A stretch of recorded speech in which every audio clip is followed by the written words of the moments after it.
Breaking news, নবম pay scale বাস্তবায়নের দাবিতে নতুন কর্মসূচি ঘোষণা।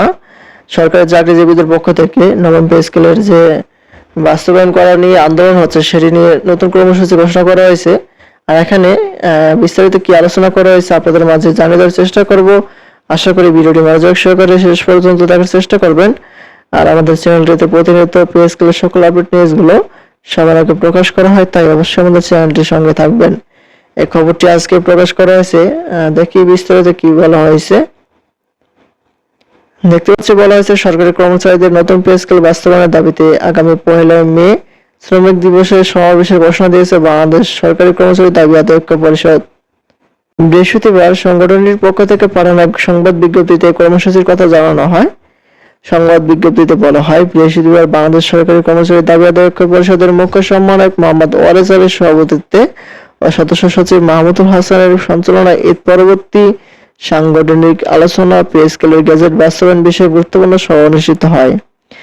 সভাপতির বক্তব্যে মুখ্য সমন্বয়ক মোহাম্মদ ওয়ারেস আলী বলেন, 11 বছর ধরে নতুন পে স্কেল না দেওয়ায় কর্মচারীদের ঋণে জর্জরিত, তাদের জীবন চালানো কষ্টকর হয়ে আসছে।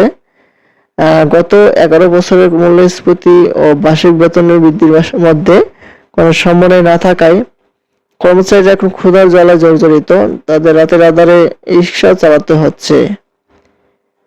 তারপরে বলেন যে তিনি আরো বলেন, আওয়ামী লীগ সরকার বিগত অন্তর্বর্তীকালীন সরকার আমাদের সঙ্গে প্রতারণা করেছেন।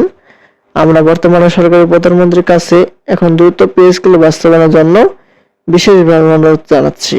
সবাই আলোচনা শেষে তারা 3টি কর্মসূচি ঘোষণা করেন। সেগুলো হচ্ছে 1 নম্বরে 5 এপ্রিল থেকে 30 এপ্রিল পর্যন্ত বিভিন্ন প্রতিনিধি সভা বাকি বিভাগগুলোতে করা হবে। আর একই সময় যেসব এমপি ও মন্ত্রীদের মাধ্যমে প্রধানমন্ত্রী বারবার স্মারকলিপি দেওয়া হয়নি তাদের কাছে স্মারকলিপি দেওয়া হবে এবং প্রধানমন্ত্রীর সঙ্গে সরাসরি সাক্ষাতের চেষ্টা করা হবে। এগুলো হচ্ছে পে স্কেল সম্পর্কিত সর্বশেষ আপডেট। পরবর্তীতে নতুন কোনো আপডেট আসা মাত্র আমাদের চ্যানেলটিতে পেতে অবশ্যই চ্যানেলটি সাবস্ক্রাইব করে রাখবেন। ধন্যবাদ সবাইকে। আসসালামু আলাইকুম।